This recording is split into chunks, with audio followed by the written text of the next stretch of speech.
So that's cool. That now works for the Art Center. If we want some special things to happen when the user clicks on Federation Square, all we're going to do is on line 9 here, we're just going to add another if statement. So if is button clicked using the same function, and then in here I'm going to make sure it's the Federation Square Federation Square button. Notice the text has to match exactly, okay? If this was a lowercase a or it was misspelled, it won't match and the button will not be detected, okay? It has to match exactly as the text in the button, okay? So Federation Square matches exactly with the Federation Square in the button here.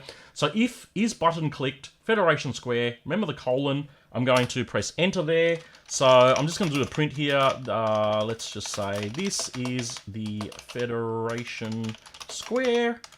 It has almost 10 million visitors, 10 million visitors per year.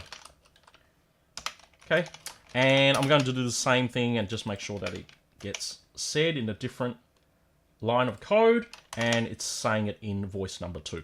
Okay, so let's check this out now. I'm going to click on Federation Square. This is the Federation Square. It has almost 10 million visitors per year. Awesome. Okay, so you can see it's now doing something different. If I go back and try to click on buttons now, it won't work. Okay, this is because the program has finished at this point. Okay, the pictures are still being displayed on the screen, but Python is no longer doing any checks or anything like that. The program is finished. We're going to talk about how we can get the program to continue in a later lesson. But if we want to check this again, we have to run the code again. And if I click on Art Center this time. This is the Melbourne Arts Centre. It was built in 1984 and is 162 metres high. So you can see now you've got 2 different buttons and they are doing 2 different things when they're clicked on, and that's because we are using this if word in Python, and then we're using this is button clicked function in the goodies module that is checking to see which button is being clicked. If that button is clicked, it will go in and do the lines of code that are indented or pushed in.